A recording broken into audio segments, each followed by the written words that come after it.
¿Cómo están? Gusto de saludarlos. Este es un nuevo programa de esta serie, El Búho, que son entrevistas y opiniones sobre diversos temas de interés. Ya saben que pueden vernos en las redes sociales y quienes tengan en el interior del país o en algunas áreas de la capital sus empresas de cable afiliadas a esta red, pues nos podrán ver en directo el día miércoles a las 7 de la noche. Y luego en las redes sociales también le pueden dar seguimiento a este programa. Quizá el acontecimiento más relevante de estos días es la reelección en El Salvador del presidente salvadoreño Nayib Bukele, quien pues se reeligió aproximadamente con un 85% de la votación, lo cual puede ser un hecho sin precedentes en América Latina. Por lo general, los presidentes ganan con un 51, 52%, y si no, pues se van a un balotaje, a una segunda vuelta. Pero en el caso de El Salvador, pues la elección de Bukele es abrumadora. Como sabemos, el principal éxito de Bukele ha sido la lucha contra la delincuencia, el país más pequeño quizá de América Latina, El Salvador, alguna vez considerado el pulgarcito de América, pues fue considerado el país más violento del continente. Ahora es considerado el país más seguro del continente. Y pues la aceptación de Bukele es, pues no deja ninguna duda acerca de su popularidad, del reconocimiento de la gente a la labor que está haciendo. La infraestructura vial es otro éxito en El Salvador. El mantenimiento y la construcción de carreteras está a cargo del Estado, no de empresas privadas, como el caso de Guatemala. Hay construcciones ejemplares, como por ejemplo la biblioteca, que fue construida por China, el estadio y también el sistema de salud que acaba de inaugurar Bukele. Es un sistema de salud novedoso. Tienen en las unidades periféricas, provinciales, cientos de ambulancias, tienen helicópteros, tienen un sistema de net centers que conecta a todos los centros hospitalarios del país y que en cuestión de minutos atienden a una persona que esté lejos de un centro hospitalario. Así que, pues, dicen los chinos que lo que importan son los resultados, no la ideología. Muchos lo critican porque también hay violaciones a los derechos humanos que se presentan, pero también hay que reconocer que hay ataques virulentos por parte de una derecha, digamos una derecha ultramontana también, que yo creo que exagera mucho en sus críticas hacia Bukele. Pero ahora vamos a hablar de un tema diferente en este programa. Le damos una cordial bienvenida a nuestra invitada. Se trata de Artemis Torres Valenzuela. Ella es licenciada en Historia, es doctora en Filosofía y trabaja en el Centro de Estudios de las Culturas de Guatemala. Artemis es una intelectual muy reconocida, paisana también de Jutiapa, y nuestro tema, pues, como comprenderán, tratándose de su especialidad, es la historia y algo más. Bienvenida, Artemis, a este programa. Muchas gracias, Byron. Gracias por la invitación y felicitaciones por El Búho, que sigue teniendo pues también ya su audiencia consolidada y cada vez más pues con esa visión crítica que te caracteriza y que caracteriza también al programa. Así es que yo encantadísima de estar acá contigo compartiendo algo de lo que más me gusta, que es mi actividad dentro de la academia, que está dedicada a la historia. Cuéntanos un poco, ¿qué haces actualmente? Pues soy investigadora del Centro de las Culturas en Guatemala, de la Universidad de San Carlos. me desempeño como investigadora. Mis temas de investigación generalmente oscilan entre la historia cultural, historia del pensamiento, historia de las ideas, y manejo también la línea temática de la etnografía histórica. Entonces me desenvuelvo en eso, hago libros, estoy constantemente investigando y publicando pues los resultados de esas investigaciones año con año en revistas, boletines y los proyectos de libros consolidados que también a lo largo de mi vida he estado realizando.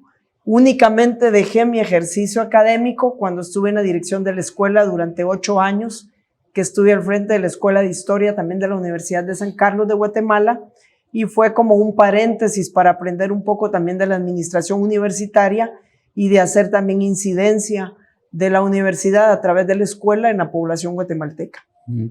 ¿Por qué Centro de Estudios de las Culturas? Sí, anteriormente el centro se llamaba Centro de Estudios Folclóricos. Es una historia académica muy importante porque se creó hace más de 50 años por un grupo de profesionales, entre los cuales algunos o la mayoría ya fallecieron, pero que pensaban en ese momento el rescate de la cultura popular, pensaban en el rescate de las tradiciones como parte de esa identidad nacional y querían recuperar, en el caso, por ejemplo, del famoso Roberto Díaz Castillo, conocido como el Piqui Díaz, pues querían también recuperar el espíritu del pueblo a través de la mayor parte de los mayores, digamos, de las mayores evidencias que han dejado los pueblos en Guatemala, y ese era un poco el espíritu. Por eso se llamaba Centro de Estudios Folclóricos. Posteriormente, la palabra folclor, que hacía, digamos, ya, pues quedaba un poquito en el abandono, en el desuso en términos académicos, pues fue cuestionándose en distintos espacios de las ciencias sociales, pero fundamentalmente en el espacio de la arqueología, la antropología, la historia e incluso la sociología y otras especialidades más, y empezó a desplazarse el término porque dejaba de tener vigencia en los conocimientos del mundo entero, pero también en la vida actual de Guatemala. Entonces se empezó a proporcionar un cambio, a impulsar un cambio en el Centro de Estudios Folclóricos que permitiera además también un cambio de fondo, es decir, nuevos temas de investigación, la búsqueda de nuevas fuentes que nos permitieran hacer no solo nuevos estudios desde la cientificidad o la epistemología, sino también desde una cultura que iba avanzando e iba evolucionando y ampliar también los campos de estudio. Entonces, la universidad da ese paso y nos permiten a todos ya incursionar en otros temas, ¿verdad? Que no sean propiamente desde la perspectiva o desde, digamos, el análisis simplemente del folclore que quedó entonces desfasado. Y cuando hablamos de las culturas en Guatemala, ¿de qué culturas hablamos? Sí, bueno, Guatemala, sabemos que los pueblos llamados originarios, llamados pueblos mesoamericanos, pues han generado sus propias dinámicas y sus propias expresiones culturales, ¿no? Entonces, esas culturas que se tratan de estudiar a través del centro, pues hacen mención no solo a los pueblos mesoamericanos, sino también a la variedad de pueblos y de culturas que conforman el país.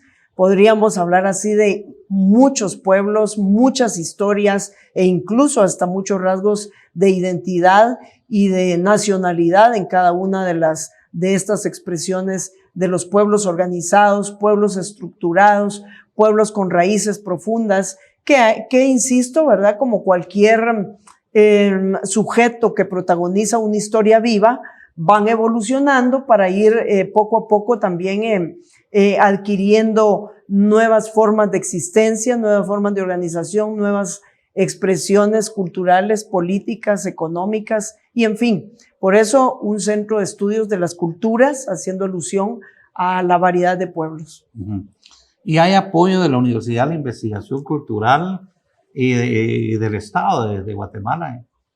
pues hasta las últimas décadas, la historia y la cultura pues han dejado de ser importantes, lamentablemente dentro de la academia y también como un reflejo de lo que sucede en el ambiente nacional.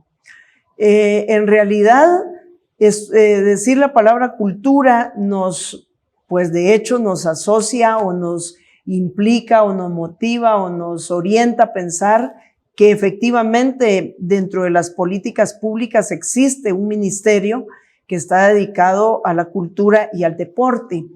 Estas dos variantes que se reúnen en una sola cartera han sido muy cuestionadas a través de los últimos años, pero lo traigo a reflexión porque efectivamente ha sido uno de los ministerios, junto con el de Educación y otros más, que han sido totalmente descuidados y cada vez más abandonados dentro del ejercicio del poder político y dentro de las prioridades que han tenido los gobiernos como expresiones del Estado. Pues este deterioro, no dejo de pensar que responde también a los avances de la misma economía del mundo, los avances de las economías o de la economía del mundo liberal y la globalización, que han visto con un desprecio y un desdén total a todos aquellos conocimientos que tengan que ver con la cultura de los pueblos, con las culturas vivas, con las culturas que expresan la idiosincrasia y las particularidades y la propia espiritualidad de los pueblos. En ese sentido, la universidad no deja de ser ese reflejo y también ha descuidado y ha marginado el desarrollo de la cultura, su estudio a través de la investigación científica, y con ello también no solo estoy hablando de las investigaciones que se orientan a las ciencias sociales como parte de la cultura, sino también a los conocimientos y a las definiciones que puedan darse desde las posturas de las humanidades como tal, ¿no? Entonces la expresión artística, por ejemplo, que es vital para cualquier pueblo del mundo, para cualquier núcleo civilizatorio, la expresión cultural a través de las artes, por ejemplo, es vital, y eso ha sido una constante de deterioro, de marginalidad, de desprecio, y también implica un desconocimiento y una no solo desvalorización, sino una postura del no conocer, el no interiorizar, el no saber que son expresiones culturales de alto nivel que necesitan los pueblos y que necesitan también no solo de su estudio, sino de su apoyo para poder tener una vida íntegra, plena, saludable y pues podríamos decir incluso desde las visiones de los pueblos mesoamericanos que son parte esencial hasta del buen vivir, ¿por qué no decirlo? ¿Cómo calificas tú el acceso de las personas al conocimiento? En el mundo de hoy, como que el conocimiento es un poco despreciado, digamos. Todo esta ola de nuevos medios electrónicos que han surgido, el TikTok y todas las redes sociales, como que el conocimiento se ha desvalorizado. Pero ¿qué tan importante es el conocimiento en el crecimiento, en el desarrollo de las sociedades? Tenemos, por ejemplo, un dato que yo no lo tengo verificado, solo lo he escuchado, que en Guatemala existe uno de los coeficientes más bajos de América Latina, de lo intelectual, el coeficiente más bajo, o uno de los coeficientes más bajos. Esto significa que los grados de acceso a la educación, al conocimiento, a la cultura, son muy bajos. ¿Cómo repercute esto en la sociedad? Sí, una sociedad que no sitúe el conocimiento como parte esencial del crecimiento humano, pues va condenándose a vivir en una mediocridad constante que no permite el avance. Creo que el conocimiento científico o los saberes de los pueblos, que también son conocimientos muy importantes y muy valiosos, que hasta cierto punto, si bien es cierto, tienen puntos de convergencia con los conocimientos epistémicos que generalmente los encontramos en las academias o en las universidades o en los centros de investigación, pues no riñen la sabiduría con el conocimiento epistemológico, sobre todo. Dentro de ese conocimiento epistemológico, vemos que si podemos articular los contextos históricos, los entornos en los cuales surgen los conocimientos, pues nos vamos a dar cuenta de algo importante y vamos a reafirmar que este mundo económico de la globalización o de las etapas que ha tenido la misma economía liberal y neoliberal han ido haciendo también atomización del mismo conocimiento. Los conocimientos útiles y prácticos que están generalmente más asociados a lo técnico y los conocimientos también que van por el desarrollo pleno de la ciencia, tanto en las ciencias naturales, en las ciencias médicas, en las ciencias biológicas, como en las ciencias sociales y toda la gama de especialidades que puedan darse, pero también en otro tipo de conocimientos como el conocimiento lógico, el conocimiento filosófico, las ciencias que se han llamado también ciencias del pensamiento, que son como rubros de conocimientos que se han ido aislando y que por esa misma concepción liberal que está permeada de una filosofía positivista que ingresa a América Latina y sobre todo en el caso de Guatemala, digamos de manera más directa y más sistematizada a través de en ese caso, una cartera de instrucción pública como eran los gobiernos liberales, sobre todo el gobierno de Justo Rufino Barrios y de Miguel García Granados, que van a casarse con toda esa filosofía positivista que estaba en boga en Europa y que pasa a Guatemala a través de dos vías muy concretas. La vía de los conocimientos de la Academia Francesa, que eran todo aquel pensamiento de Augusto Comte, que va a permear entonces en los establecimientos públicos de Guatemala a través de lecturas, de libros, de periódicos, y por eso recordemos aquella formación que tenía como objetivos muy operativos, en donde se decía el niño va a tener un porcentaje de conocimientos teóricos, conocimientos útiles, conocimientos prácticos, e incluso había en el certificado de aprobación o desaprobación de los cursos y de los grados, en donde decía áreas prácticas. Entonces, esa división del conocimiento, esa atomización del conocimiento fue propio de estos gobiernos liberales.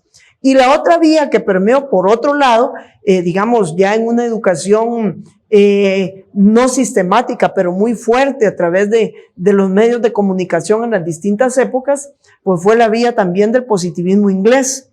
El positivismo de Stuart Mill, de Spencer, que fue un positivismo que para el caso de Guatemala se concretó en todas aquellas políticas racistas que toman nuevos aires a partir de esos gobiernos liberales. Entonces, una gran carga racista de decir, bueno, hay razas superiores, razas inferiores, clasificación por etnias que hacían alusión siempre al aspecto físico del ser humano, para dividir más a la sociedad, entra por esa vía, pero también penetra por medio de políticas estructuradas y políticas de estos gobiernos, con seguimiento obviamente con figuras presidenciales que las menciono porque son como los más evidentes en esos proyectos liberales, cafetaleros, basados en la finca como la unidad productiva del café.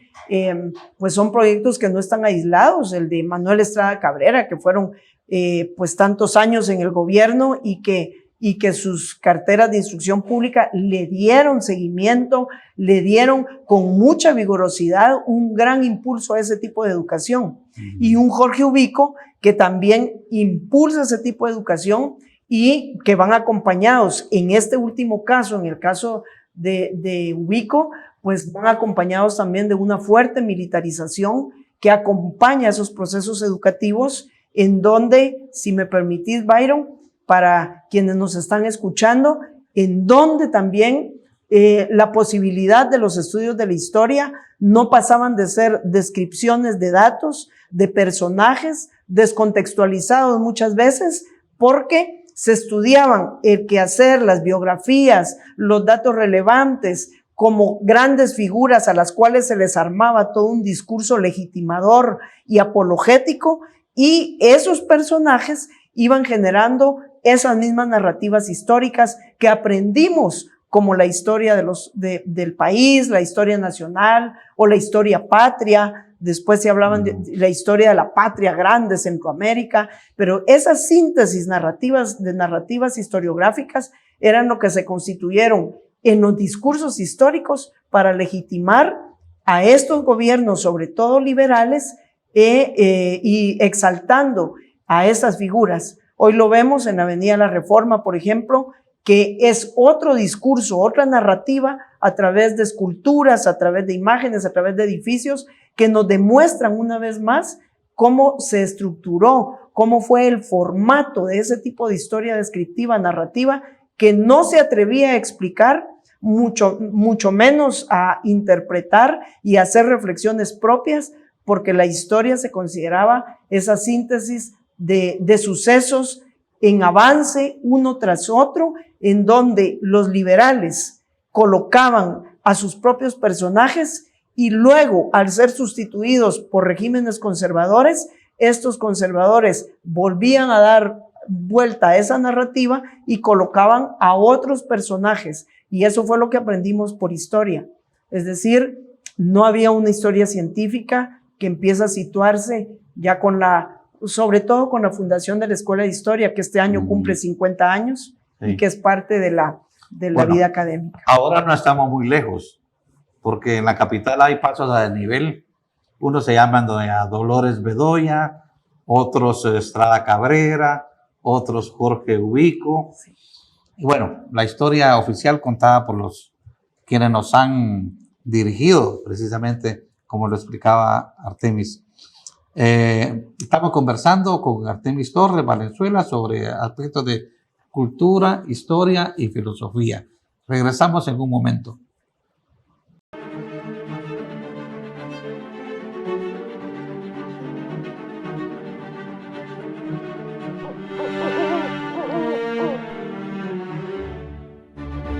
Seguimos conversando con Artemis Torres Valenzuela. Aquí tenemos algunos de sus libros. El pensamiento positivista en la historia de Guatemala, de 1871 a 1900. Aquí tenemos también Los conservadores ilustrados en la República de Guatemala, 1840-1870. Tenemos este otro y tenemos aquí Docencia y Humanismo en Guatemala. Son libros muy interesantes.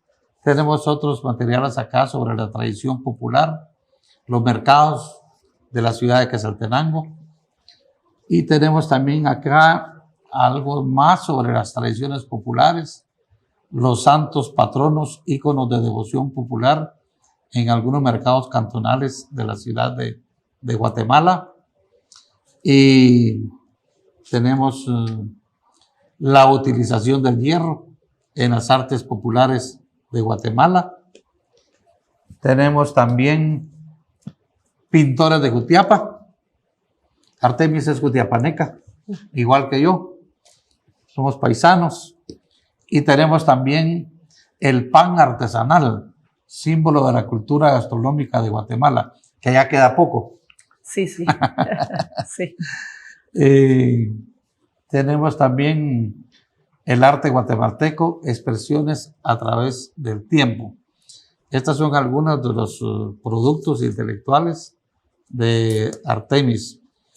Bueno, uno aprendía mucho de la educación que poco a poco pues fue muy desarticulada, muy desvalorizada, gracias pues a toda esa política neoliberal que tuvimos, que todavía respiramos, que acabó con las escuelas normales y que hizo muchos cambios en retroceso. Por ejemplo, en la educación desapareció la supervisión escolar, a mi modo de ver, fue un paso hacia atrás, porque luego se le quitó el carácter, digamos, profesional que tenía esta supervisión. Ahora nadie supervisa a los maestros. Los directores, que por cierto fueron destituidos por la nueva ministra de Educación, los directores no tienen un perfil académico, profesional, técnico adecuado. Los profesores en el área rural están a la deriva, sin orientación, sin formación, sin supervisión, y eso pues está repercutiendo, y no sé a qué grados repercutirá en el futuro próximo de Guatemala, puesto que la formación de nuestros líderes también es muy pobre, ¿verdad? Bueno, no solo en Guatemala. Yo me recuerdo del expresidente de México, Peña Nieto, que en una feria de libro en Guadalajara le dijeron que explicara qué libros había leído. Y él se confundió mucho, no sabía qué decir. Y finalmente se le ocurrió decir que solo la Biblia. Pero todo eso ha sucedido y ha repercutido mucho en la formación del guatemalteco, y creo que también eso ha repercutido en la calidad de quienes han dirigido los mismos gobiernos, en nuestros liderazgos políticos y sociales. Sí, sí, sí. Ahora yo veo que la historia, el conocimiento, la formación de la historia, como que también ha caído a menos en Guatemala. Muy poca gente. Yo me he dado cuenta en la escuela de historia recientemente, porque he querido estudiar una maestría, pero en la escuela de historia resulta de que si no se llena un cupo, ya no hay maestría. Eso significa, si no se llena el cupo, que creo que son 20 personas, entonces significa que poca gente pone interés en la historia. Y digo yo, mucho más en la filosofía. Si hubiera, digamos, maestrías en filosofía, que creo que ni en sueños, o lo tiene la Universidad de San Carlos. Yo no he visto que tenga una maestría en filosofía, por ejemplo. ¿Verdad? Entonces, esta situación de que no se pone interés en la historia es preocupante, porque sin el conocimiento de la historia estamos mal. No podemos corregir los problemas del presente, ¿verdad? Sí. ¿Y qué soluciones puede tener eso? ¿Hacia dónde vamos? ¿Qué mejorías puede tener eso en la universidad, en el Estado? Sí, yo creo que hay que hacer una campaña de sensibilizar a las autoridades para que esos conocimientos altamente humanos sean parte de la cultura general de todos los científicos y de todos los profesionales que se están graduando, sobre todo a nivel universitario. Porque no concibo, Byron, por ejemplo, un abogado especializado solo en su campo. El abogado tiene que conocer su contexto, tiene que conocer los elementos de la realidad nacional, los grados de pobreza, tiene que reflexionar incluso sobre aquellos conceptos que han sido puestos en las tradiciones académicas más importantes del mundo. El tema de la justicia, el tema de la libertad, los valores profundos que han sido pensamientos clásicos que han trascendido no solo desde la sistematización de los pueblos griegos y Roma, sino aún antes, ¿verdad? Egipto, los mesopotámicos, que han tenido reflexiones grandes sobre esos problemas, ¿verdad? Sobre esas inquietudes que han estado presentes a lo largo del tiempo. Entonces, creo que es fundamental estudios como, por ejemplo, que forman parte de la realidad nacional, la formación en historia, que bien lo decías, la reflexión filosófica que debe estar presente en la formación de todos, ¿verdad? Como una reflexión profunda de problemas trascendentes y torales en la humanidad. No concibo tampoco un arquitecto, por ejemplo, que vaya a dedicarse solo a la construcción sin ver problemas de su entorno, que se concentre incluso solo a hacer los grandes edificios o los grandes moles ahora, sino que también tenga soluciones y presente propuestas de a problemas como la vivienda popular, problemas a la precariedad de toda esa gente que vive en los barrancos, es decir, profesionales que tengan esa gama de conocimientos que posibiliten tener una incidencia en la realidad circundante.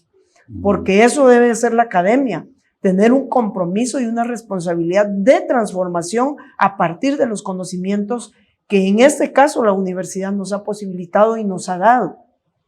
Un médico que tiene que conocer más allá de su propia ciencia.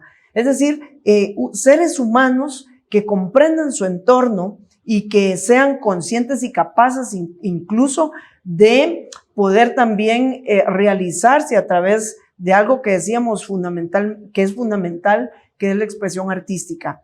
Por eso, cuando hablamos de una historia, por ejemplo, cultural en nuestro país, debemos de dedicarle también, y me gustó que lo mencionaras, porque eso de los pasos a desnivel nos están dando un mensaje claro, ¿verdad? De esa historia que la dijiste y la describiste o la titulaste muy bien, que es la historia oficialista de esos gobiernos que la acuñaron de esa manera y que la escribieron por encargo muchas veces. Cuando abrimos libros del tiempo de Justo Rufino Barrios, él paga a los historiadores, a los cronistas de esa época, para que elaboren esas síntesis narrativas históricas y que incluso se las dediquen a él como el gran mecenas de esas obras y que sean las que se estudien, sobre todo en ese caso en las escuelas normales que se fundaron durante su periodo de administración y otras instancias educativas.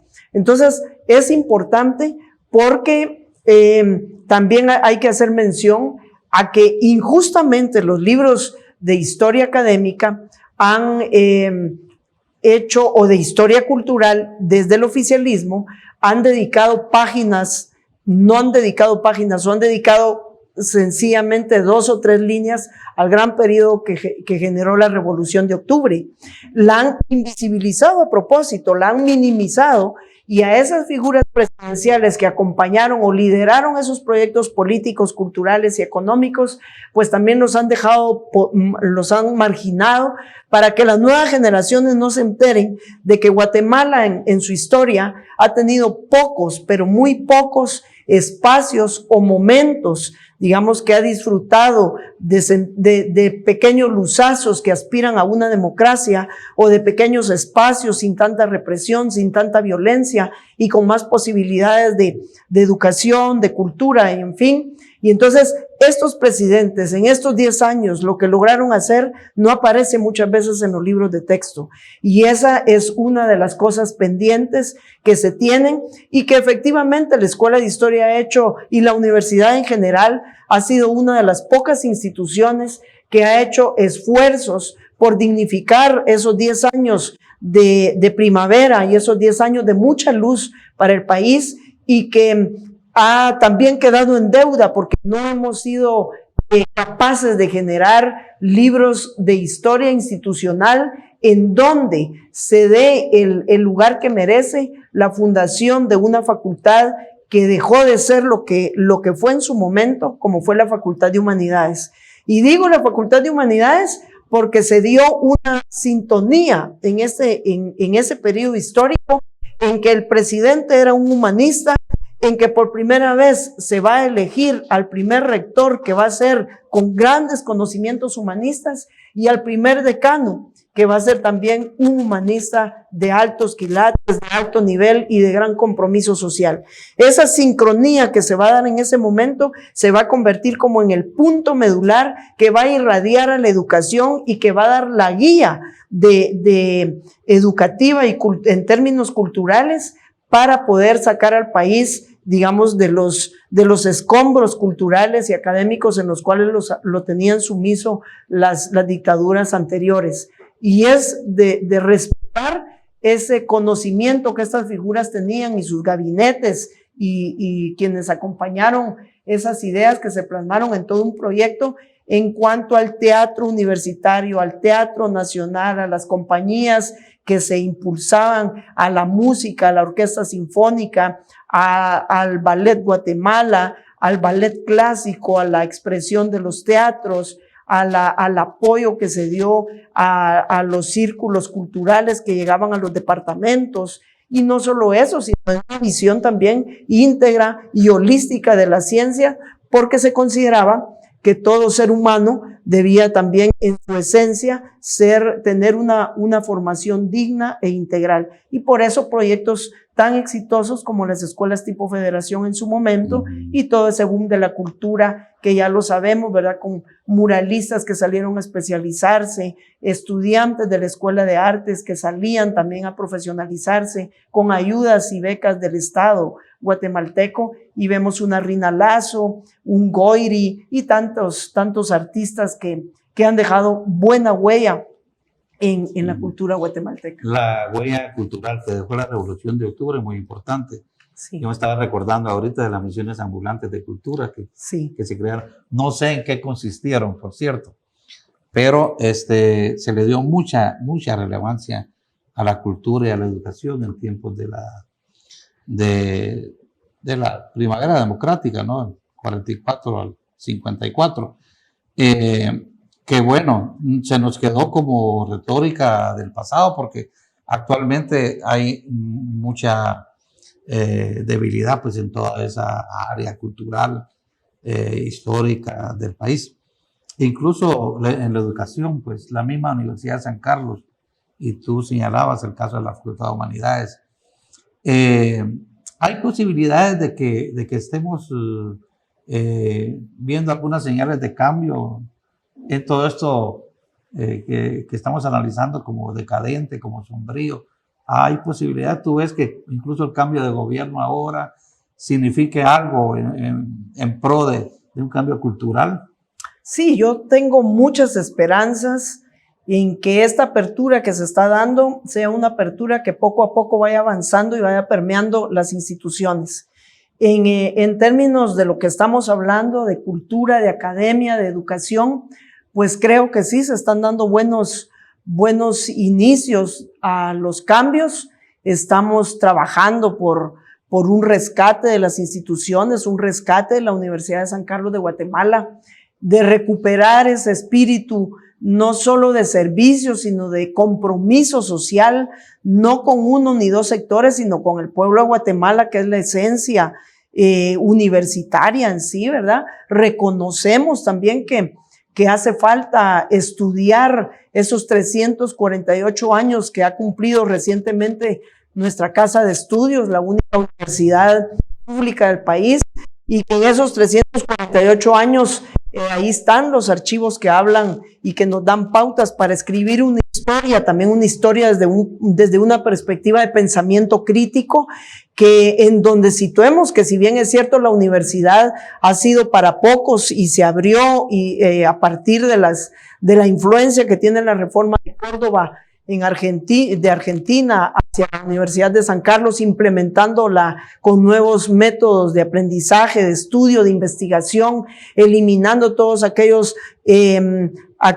herencias religiosas que había tenido y que la caracterizaban como una universidad al estilo medieval, de corte medieval, enclaustrada, en donde todavía había muchos resabios que no la hacían progresar y no la hacían introducirse a un mundo de la modernidad.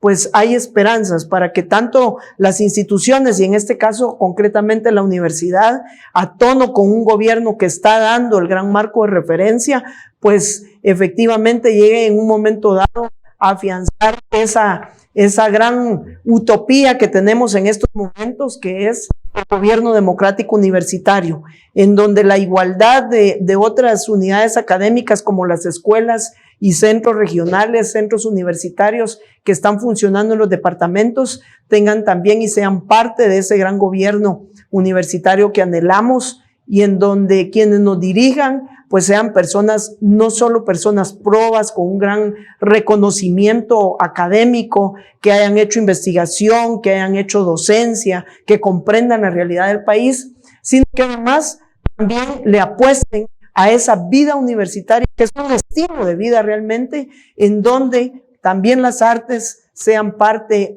de esa gran visión, de ese universo, que si bien nos lo invita a pensar la palabra universidad, lo múltiple, lo uno, lo universal, lo trascendente, tenga también esa posibilidad de transformar el mundo en una incidencia total.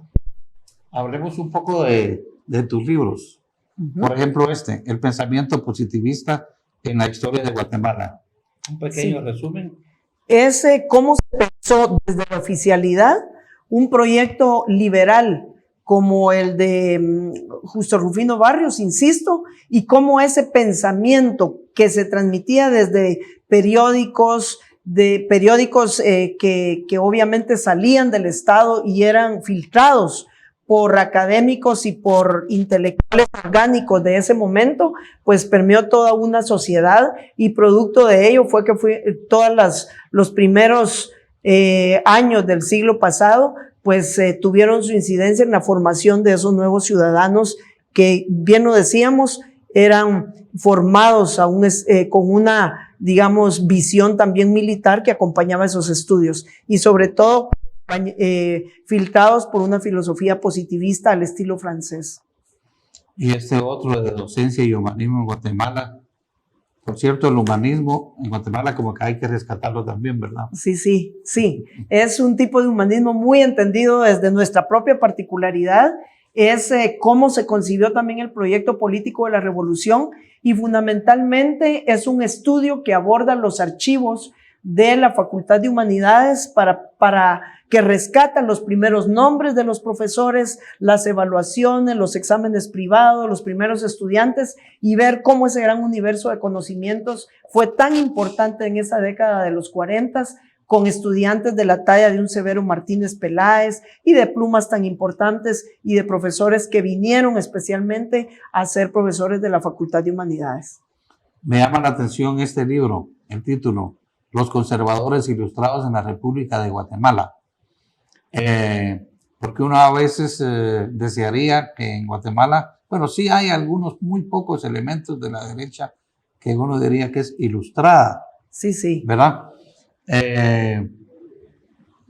O liberales, algunos dicen que son liberales, sí, ¿verdad? No derecha ilustrada, pero de cualquier forma. Este libro, cuéntanos algo de esto. Los conservadores ilustrados en la República de Guatemala. Sí, esta es también una construcción de este periodo de la historia, 1840, aproximadamente 1860, solo para tener años de referencia.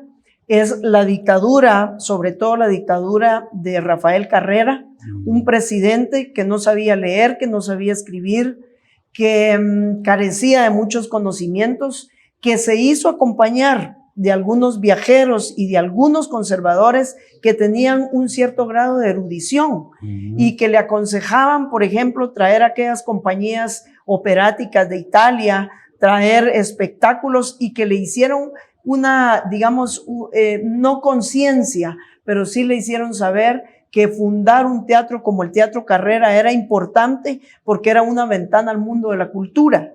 Y entonces ahí desfilaron artistas, hombres y mujeres, que vale la pena mencionar.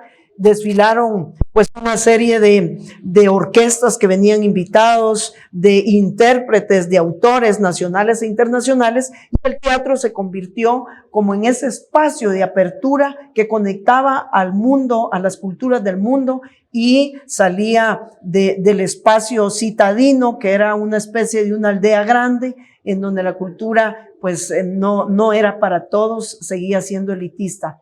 Y si me permitís también, Byron, este libro lo que trata de resaltar es también cómo hay esos pasos marcados en la historia de Guatemala, en donde también el catolicismo se fundía, se articulaba totalmente con un gobierno como este, que por decreto firman también el gran documento que es el concordato con la Iglesia Católica, y en donde por acuerdo y por decisión del gobierno, todo ciudadano guatemalteco era cristiano católico, apostólico y romano, y cómo el Estado se funde entonces con esa visión, y esas élites oligarcas también de la Iglesia Católica tienen una gran cuota de poder que llega a permear en todas las escuelas con figuras santorales a las cuales estaban dedicados muchos de los centros educativos.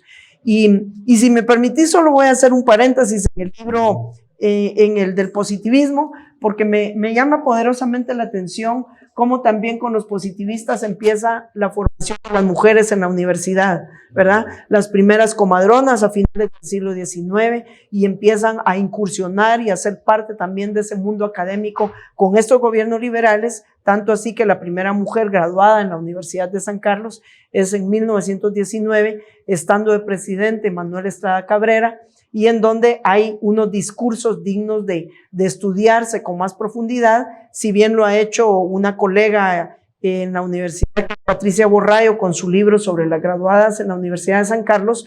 Nos hace falta mucho por rescatar también el papel de las mujeres dentro del recorrido universitario, ¿verdad? Desde su fundación, con la donación de la señora Loaiza, que hace un aporte económico en aquellos años, 1600, y hace un aporte. Entonces son como libros que tienen una secuencia y que van articulando no solo el dato que está en el documento de archivo, en la fuente hemerográfica, sino también en otras fuentes importantes para la reconstrucción de una historia más completa, más que se entienda y que sea, además de libros científicos, amenos para la lectura de cualquiera que los pueda comprender. No son libros que se quedan en un estatus académico para ser leídos solo por académicos, sino libros que pretenden también ir a un público, a todo público que tenga, digamos, conocimientos básicos para la comprensión.